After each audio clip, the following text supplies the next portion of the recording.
It's 8:17 Eastern Standard Time on May 22nd, 2021. And I'm gonna post on my blog tonight. It's gonna suck so bad. It's gonna suck so bad. Writing stuff, just writing the whole time. And the only thing that I feel like I'm doing in my life is being on a hamster wheel.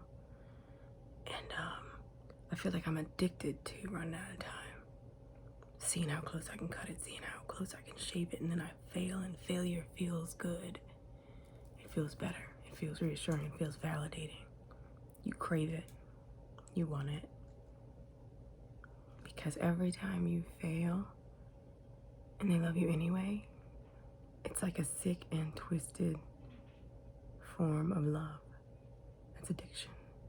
Pushing the boundaries, knowing your limit. In the absence of the ability to estimate your limit without trying to go past it. That's what frequency theory is about, understanding that you can estimate discontinuous functions using continuous functions, which is something that we do all the time in math and to a certain degree in physics, but not interdimensionally.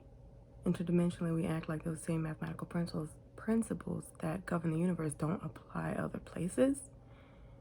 And I'm suggesting that logical models, neurological models,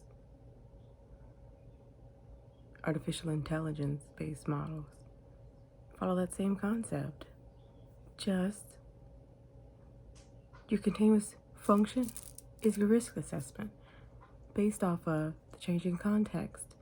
And the changing context linked together by scalable parameters. Maybe none of that makes sense, or none of that's clear, and you do an analysis of variance to reduce the error, and you create a response surface, or a 3D response surface, or a multidimensional response surface that is predictive and also tells you how crappy it thinks it is. So with those two pieces of information, you can begin to refine based on context in multiple different dimensions. I know because I did it. I did it with the cell culture. It's how we optimized it. Take something that just works a little bit. It's rough around the edges. It's a process. It's an idea. And then you tweak and you modify the process in like multiple different ways, all up and down from birth to death. If you look at it like a big caterpillar, each segment being its own individual Rube Goldberg. You can quantify curvature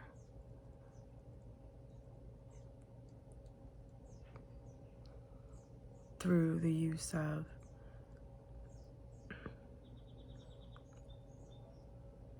understanding the imaginary, understanding that irrational part of the number, understanding complexity, and understanding it from a graphical sense.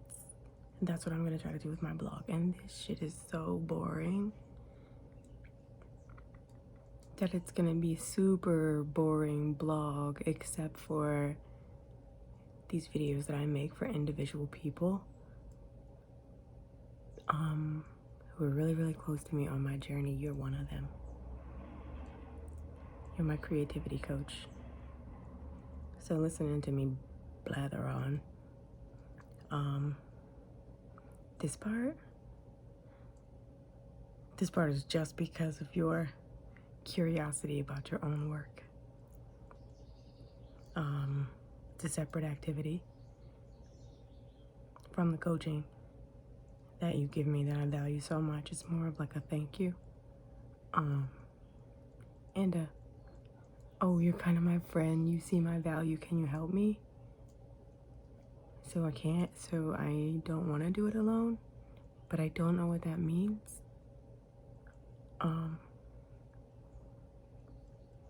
This is creating our world. And that's what my blog is. My blog is banal and dry and discombobulated on the surface.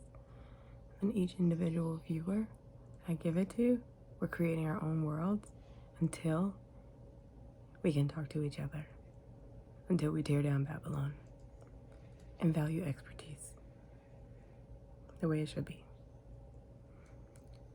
So what I'm gonna do is I'm gonna turn on your podcast and I'm going to sit here and I'm going to listen to it. And I'm going to, I don't know, maybe try not to stop it, maybe stop it, who knows. We're gonna do that. Because this is my first video and I don't know how long I can go on my phone, blah, blah, blah. I'm gonna stop it now and restart.